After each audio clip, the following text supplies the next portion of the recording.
বিসমিল্লাহির রহমানির রহিম। প্রিয় শিক্ষার্থী বৃন্দ, বার এবং বিজিএস এমসিকিউ প্রিপারেশনের অংশ হিসাবে সিআরপিসি থেকে আজকের আমাদের আলোচনা। আজকে আমরা প্রথমে শুরু করব সেকশন 30A দিয়ে। এখানে বলা হয়েছে যে ম্যাজিস্ট্রেটরা, জুডিশিয়াল ম্যাজিস্ট্রেটগণ যদি স্পেশালি ইম্পাওয়ার্ড হয় আন্ডার সেকশন 29C তে, তাহলে তারা হাইয়েস্ট 7 ইয়ার্স ইমপ্রিজনমেন্ট দিতে পারবে। আমরা গত ভিডিওতে আলোচনা করেছি যে if a magistrate is empowered especially by the government in consultation with the High Court Division, in that case the Chief Judicial Magistrate, Chief Metropolitan Magistrate, or additional Chief Judicial Magistrate may try any offences except the offences punishable with death। অর্থাৎ specially ইম্পাওয়ার্ড magistrate যদি এই তিন ক্যাটাগরির magistrate হয়, CGM, CMM এবং ACGM, তাহলে মৃত্যুদণ্ড ব্যতীত যে কোনো অপরাধের বিচার করতে পারবে। একইভাবে এই সেকশনে 29C তে আরো বলা হয়েছিল, যদি ম্যাজিস্ট্রেটদের পদমর্যাদা এরকম হয়, মেট্রোপলিটন ম্যাজিস্ট্রেট আর ম্যাজিস্ট্রেট অফ ফার্স্ট ক্লাস, তাহলে তারা যে কোনো অপরাধের বিচার করতে পারবে, শুধুমাত্র মৃত্যুদণ্ডে দণ্ডনীয় অপরাধ অথবা যাবজ্জীবন কারাদণ্ডে দণ্ডনীয় অপরাধ অথবা 10 বছরের অধিক কারাদণ্ডে দণ্ডিত হয় এমন অপরাধ। অর্থাৎ এই তিন ক্যাটাগরির অপরাধ ছাড়া যে কোনো অপরাধের বিচার করতে পারবে। অর্থাৎ ম্যাজিস্ট্রেটগণকে সরকার সুপ্রিম কোর্টের সঙ্গে পরামর্শ করবে এরকম বিচারের বিশেষ ক্ষমতা দিতে পারে। এই ধরনের বিশেষ ক্ষমতা প্রাপ্ত ম্যাজিস্ট্রেট বিচারে সর্বোচ্চ তার যে ক্ষমতা, আপনারা সকলে জানেন ফার্স্ট ক্লাস ম্যাজিস্ট্রেটের ক্ষমতা হলো হাইয়েস্ট 5 ইয়ার্স ইমপ্রিজনমেন্ট, তার ক্ষমতা সর্বোচ্চ 7 বছর পর্যন্ত দিতে পারবে। সেটাই সেকশন 33A তে বলা হয়েছে। আশা করি ক্লিয়ার হয়েছে বিষয়টা। 33A তে প্রোভাইজোতে একটা জিনিস বলা হয়েছে যে ম্যাজিস্ট্রেট সাহেবরা যখন জরিমানা দণ্ডে দণ্ডিত করবে, আহ, সেক্ষেত্রে এই তার শাস্তি প্রদানের যে ক্ষমতা, তার 1/4 বেশি হবে না, 1/4 বেশি হবে না। সেটা কিরকম? যেমন ধরেন একজন ম্যাজিস্ট্রেট কাউকে 379-তে দোষী সাব্যস্ত করে 2 বছরের কারাদণ্ডে দণ্ডিত করলো এবং 5,000 টাকা জরিমানা করলো। তো এই 5,000 টাকা জরিমানা অনাদায়ে তাকে আরেকটা কারাদণ্ড দিতে হবে। এটা হলো মূল সাজার অতিরিক্ত। অর্থাৎ ওই যে চুরির জন্য দোষী সাব্যস্ত করে যে 2 বছর কারাদণ্ডে দণ্ডিত করছে এবং ফাইন দিয়েছে, ফাইন যদি না দেয় সেটার জন্য আরেকটা সাজা দিতে পারবে। এটা হলো মূল সাজার এই 2 বছরের অতিরিক্ত বলে গণ্য হবে। অর্থাৎ এই অতিরিক্ত সাজাটা কত, তার লিমিট কত হবে, সেটা এই সেকশন 33 এর বলা আছে যে মূল সাজার এটা আহ 4/1 বেশি হবে না। হ্যাঁ, 1 ভাগের বেশি হবে না। অর্থাৎ এই যে এখানে আহ মূল সাজা যে 2 বছর সাজায় দণ্ডিত করছে এইটা না, 379-তে যেহেতু চার্জ হয়েছে, 379-তে চার্জ হলে চুরির দায়ে আদালত সর্বোচ্চ 3 বছর পর্যন্ত কারাদণ্ডে দণ্ডিত করতে পারে। তাহলে এখানে আদালত 2 বছর, 5,000 টাকা জরিমানা করছে, জরিমানা অনাদায়ে ওই 3 বছরের একদম 4/1 পর্যন্ত জরিমানা অনাদায়ে কারাদণ্ডে দণ্ডিত করতে পারবে। তো সংক্ষেপে এতটুকু মনে রাখলেই হবে যে যে কোনো ম্যাজিস্ট্রেট জরিমানা অনাদায়ে অপরাধে বর্ণিত সাজার 4/1 জ- দিয়ে দণ্ডিত করতে পারবে। অর্থাৎ জরিমানা অনাদায়, জিনিসটা মনে রাখতে হবে, জরিমানা অনাদায় 4/1। এই 4/1 কোনটা? মূল সাজা। অর্থাৎ অপরাধে পেনাল সেকশনে যে সাজা বলা আছে 4/1, নট যে উনি যে কারাদণ্ডে দণ্ডিত করছেন চারটা, সেটা 4/1। আশা করি ক্লিয়ার হচ্ছে। ক্লিয়ার না হলে কমেন্টস আমাকে জানাবেন, আই উইল এক্সপ্লেন এগেইন। এরপরে যে খুব ইম্পর্টেন্ট সেকশন, আমি সাধারণত ইম্পর্টেন্ট সেকশন গুলো আলোচনা করছি যেগুলো থেকে আপনাদের এমসিকিউ কোশ্চেন হতে পারে। তার মধ্যে অন্যতম একটা গুরুত্বপূর্ণ সেকশন, সেকশন 35। সিএফএস সেকশন 35-এ এখানে বলা হয়েছে when a person is convicted at one trial of two or more offenses, অর্থাৎ একটা মাত্র বিচার হচ্ছে সেই বিচারে যদি আসামি একাধিক অপরাধে অভিযুক্ত হয়। ফর এক্সাম্পল, আদালত, সরি, কোনো ম্যাজিস্ট্রেট বা কোনো আদালত একজন ব্যক্তিকে 406, অর্থাৎ ব্রিচ অফ ট্রাস্টে অভিযুক্ত করতে পারে, অথবা 420, দ্য অফেন্স অফ চিটিং এ অভিযুক্ত করতে পারে।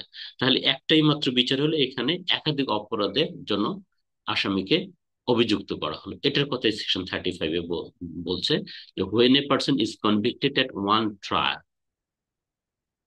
Of two or more offences. এই যে এখানে চিটিং এবং ব্রিচ অফ ট্রাস্ট দুইটা সেকশন, 406 এবং 420।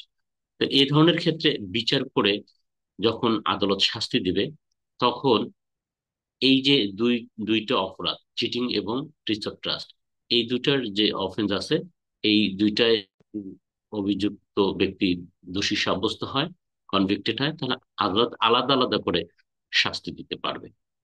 চিটিং এর জন্য 420-এ হাইয়েস্ট 7 বছর পর্যন্ত কারাদণ্ড এবং জরিমানা করতে পারবে, এবং ব্রিচ অফ ট্রাস্টের জন্য হাইয়েস্ট 3 বছর পর্যন্ত কারাদণ্ড অথবা অর্থদণ্ড অথবা উভয় দণ্ডে দণ্ডিত করতে পারবে। এটাতে কোনো অসুবিধা হবে না। এখন এই যে দুইটা ধারায় অভিযুক্ত করা হলো, দোষী সাব্যস্ত করে শাস্তি দেওয়া হলো, ফর এক্সাম্পল চিটিং এ মনে করা হয়েছে, এবং ব্রিচ অফ ট্রাস্টে 2 বছর দেওয়া হয়েছে, তাহলে মোট সাজা কত হলো? 7 বছর। তো এই 7 বছর সাজার ক্ষেত্রে আহ দুইটা নির্দেশনা দিতে পারবে আদালত। বলতে পারবে যে উভয়ের সাথে একত্রে চলবে, অর্থাৎ কনকারেন্টলি চলবে। তখন হাইয়েস্ট যে সাজাটা হলো চিটিং এর জন্য 5 ইয়ার্স, এই 5 ইয়ার্স খাটলেই শেষ হয়ে গেল। আর যদি আদালত বলে যে না, একটার পর একটা চলবে, এটাকে বলে কনজিকিউটিভ। যদি কনজিকিউটিভ কথাটা উল্লেখ থাকে রায়ে, তাহলে প্রথমে যেটা কম সাজা সেটা খাটতে হবে, অর্থাৎ ব্রিচ অফ ট্রাস্টের 2 বছর যে সেটা খাটবে। এটা শেষ হওয়ার পর ক্রিমিনাল, এই যে চিটিং এর যে অফেন্স 5 ইয়ার্স আছে সেটা খাটতে হবে। দ্যাট ইজ, পরপর তাকে দুইটা ধারায় যেহেতু তিনি অভিযুক্ত হয়ে দোষী সাব্যস্ত হয়েছেন, এবং আদালত তাকে দুইটা সাজার জন্য পৃথক পৃথক 5 এবং 2 এইভাবে 7 বছরের কারাদণ্ডে দণ্ডিত করছেন, এবং জাজমেন্টে লিখে দিয়েছেন যে উভয় সাজা পরপর চলবে, তখন মোট 7 বছর খাটতে হবে। কিন্তু এই উভয় ধারায় দোষী সাব্যস্ত করে যদি 7 বছরের কারাদণ্ডে দণ্ডিত করা হয়, আর আদালত যদি জাজমেন্টে লেখে যে উভয় সাজা একত্রে চলবে, অর্থাৎ মানে both the punishment shall run concurrently, তখন মাত্র 5 বছর খাটলেই হবে, 5 বছর খাটলে হবে। এই কথাটা সেকশন 35-এ বলা হয়েছে। এইটা এখান থেকে প্রশ্ন আসতে পারে। এখানে আরেকটা খুব চমৎকার জিনিস দেওয়া হয়েছে, সেটা হলো যে যখন একজন সেশন জাজ কোনো ব্যক্তিকে দোষী সাব্যস্ত করে একাধিক অপরাধের জন্য, যেমন পেনাল কোডের মামলাগুলোতে দেখবেন 143, 142, 447, 323, 325, 307, এরকম অনেকগুলো সেকশনে অভিযুক্ত করা হয়। এই কথাটি সেকশন 35-এ বলা হয়েছে যে যখন এইভাবে কোনো একটা বিচারে, সিঙ্গেল ট্রায়ালে একাধিক অপরাধে আসামিকে অভিযুক্ত করে বিচার করে দোষী সাব্যস্ত করা হয়, এবং সেখানে আদালত যখন পৃথক পৃথক সেশনে দণ্ডিত করবে, তখন এই দণ্ডের পরিমাণটা সেশন জাজ যদি বিচার করে তাহলে কোনো অবস্থায় 14 বছরের বেশি হবে না। আর যদি এই বিচারটা ম্যাজিস্ট্রেট করে, তাহলে তার সাজার দ্বিগুণের বেশি হবে না। যেমন ধরেন, একজন ফার্স্ট ক্লাস ম্যাজিস্ট্রেট যদি ট্রায়াল করে, মানে কোনো আসামিকে একাধিক অপরাধে অভিযুক্ত করে, একাধিক সেকশনে চার্জ করে তার বিচার করে, তাহলে তার যে সাজা, আপনারা জানেন ফার্স্ট ক্লাস ম্যাজিস্ট্রেটের সাজা হলো 5 ইয়ার্স, তখন তার সাজার দ্বিগুণের বেশি দিতে পারবে না। দ্যাট ইজ, সেক্ষেত্রে একাধিক ধারায় অভিযুক্ত করে দোষী সাব্যস্ত করে শাস্তি দানের ক্ষেত্রে তিনি 10 বছর পর্যন্ত কারাদণ্ডে দণ্ডিত করতে পারবেন। বা একজন যদি জুডিশিয়াল ম্যাজিস্ট্রেট, তার হলো শাস্তি প্রদানের ক্ষমতা হলো 3 ইয়ার্স ইমপ্রিজনমেন্ট, তখন এটি তিনি 6 বছর পর্যন্ত দিতে পারবেন। এই জিনিসটা এখানে বলা হয়েছে। তো সেকশন 35 খুবই খুবই ইম্পর্টেন্ট। এখান থেকে বেশ কয়েকটা কোশ্চেন হতে পারে যে একাধিক আহ, অপরাধে দোষী সাব্যস্ত করে আদালত কিভাবে শাস্তি দিবে, পৃথক পৃথক ভাবে দিতে পারবে নাকি যে কোনো একটা ধারায় শাস্তি দিতে, এভাবে আসতে পারে। অথবা পৃথক পৃথক অপরাধে অভিযুক্ত করে সিঙ্গেল ট্রায়ালে কাউকে দোষী সাব্যস্ত করে শাস্তি দেওয়া হলে সে সাজাগুলো কিভাবে কার্যকর হবে, একটার পর একটা হবে নাকি কনকারেন্টলি হবে, এভাবে প্রশ্ন আসতে পারে। আবার আসতে পারে যে কোনো সিঙ্গেল ট্রায়ালে একাধিক অপরাধে অভিযুক্ত করে দোষী সাব্যস্ত করে যদি দণ্ডিত করা হয় এবং সে দণ্ডদানের রায়টা যদি সেশন জাজ প্রকাশ করে, তাহলে তিনি সর্বোচ্চ কত বছরের কারাদণ্ডে দণ্ডিত করতে পারবে। এটা খুবই ইম্পর্টেন্ট, এটা পরীক্ষা আসতে পারে। এখানে আপনি বলতে পারবেন সর্বোচ্চ 14 বছরের কারাদণ্ডে দণ্ডিত হতে পারে। আর যদি ম্যাজিস্ট্রেট হয়, যে কোনো ম্যাজিস্ট্রেট যদি কোনো আসামিকে একাধিক সিঙ্গেল ট্রায়ালে একাধিক অপরাধে অভিযুক্ত করে দোষী সাব্যস্ত করেন, তাহলে দণ্ডদানের ক্ষেত্রে তিনি যেহেতু একাধিক সেকশনে তিনি অভিযুক্ত করেছেন, এতে তিনি তার সাজার দ্বিগুণ পর্যন্ত ইমপ্রিজনমেন্ট কারাদণ্ডে দণ্ডিত করতে পারবেন। ওকে। এরপরে সেকশন 35, এটা আরেকটা যুগান্তকারী একটা সেকশন। এটা মওদুদ আহমেদ করেছিল, আমাদের দিদেন ল মিনিস্টার। লক্ষ লক্ষ মানুষের উপকারে এসেছে এটা। আপনারা জানেন আমাদের বিচার ব্যবস্থায় একটা বিচার নিষ্পত্তি করতে অনেক সময় লাগে।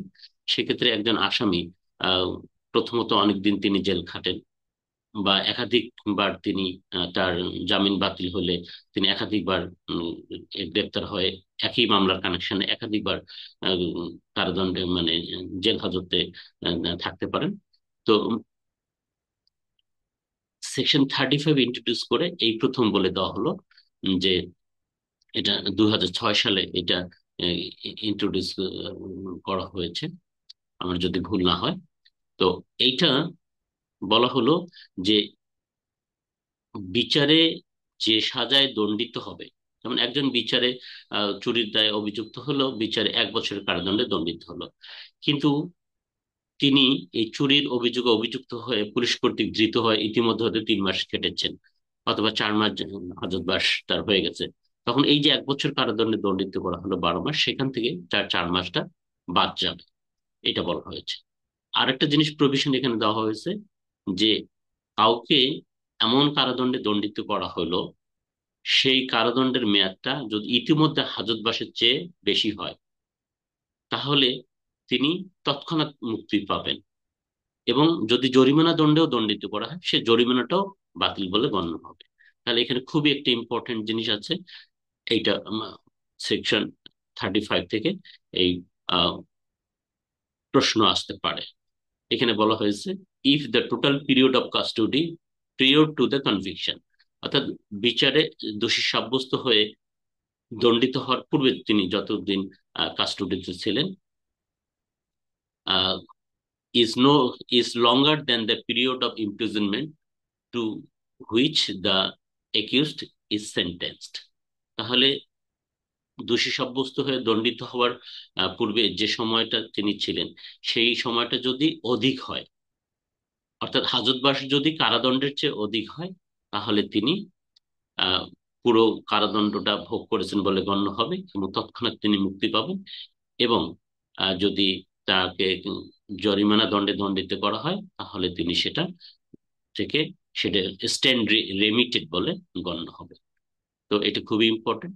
তাহলে আজকে এই 3টে সেকশন আমরা আলোচনা করলাম। আপনাদের আলোচনাগুলো কেমন লাগছে আপনারা লাইক কমেন্ট শেয়ার করতে পারেন, এবং কে কোথায় থেকে দেখছেন আপনারা কমেন্টে জানান।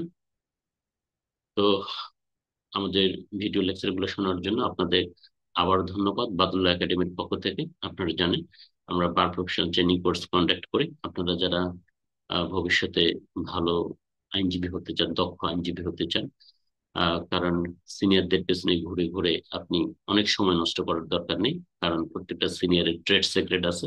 আপনাকে শুধু খাটিয়ে নেবে, আপনাকে খুব সহসা ভালো কিছু শেখাবে না। তো এই জন্য আপনি যদি সিনিয়রের কাছে কিছু শিখে না যান, তাহলে সিনিয়র আপনাকে গুরুত্ব দেবে না। আপনাকে ওই মুহুরির কাছে শিখতে হবে, তাকে গিয়ে ভাই ডাকতে হবে। আর আপনি যদি আমাদের কোর্সগুলোতে ভর্তি হন, আগে শিখে যান, এবং আপনার সিনিয়র যদি জানে যে আপনাকে দিয়ে কাজ হবে, আপনি ইউ নো সামথিং, তখন আপনার আহ, খুব স্বাচ্ছন্দ্য বোধ করবে সিনিয়র, যেহেতু আপনি তাকে হেল্প করতে পারছেন। এতে এই শিক্ষায় আমাদের মানে ল গ্রাজুয়েটরা মানে কি যে বিড়ম্বনায় পড়েন, যে তারা একটা যখন কোর্ট কাছারিতে যায়, তখন তারা আসলে কিছুই জানে না, একটা টেমপ্লেট কিভাবে লিখতে হবে সেটা জানে না, একটা পিটিশন কিভাবে মুভ করতে হয় সেটা জানে না। কিন্তু আপনি যদি গ্রাজুয়েট হওয়ার আহ, পরপরেই যদি সময় থাকে, আপনি আমাদের কোর্স গুলোতে ভর্তি হয়ে যান, এবং আহ, আপনি যদি এগুলো আগে থেকে শেখেন, তাহলে অল্প সময় আপনি উপার্জনক্ষম হবেন, এবং যে কোনো সিনিয়রের কাছে প্রিয় পাত্র হয়ে উঠবেন, এবং খুব অল্প সময়ে আপনি দক্ষ আইনজীবী হতে পারবেন। তো আপনার উজ্জ্বল ভবিষ্যৎ কামনায় আজকের মতো এখানে শেষ করছি। বাদুল্লাহ একাডেমির পক্ষ থেকে আবারও আপনাকে শুভেচ্ছা। তো আমাদের একটু ভুল হয়ে গেছে, আমাদের মাইক্রোফোনটা অফ হয়ে গেছিল আজকে, আমি এটা খেয়াল করিনি। তো যা হোক, থ্যাংক ইউ এগেইন।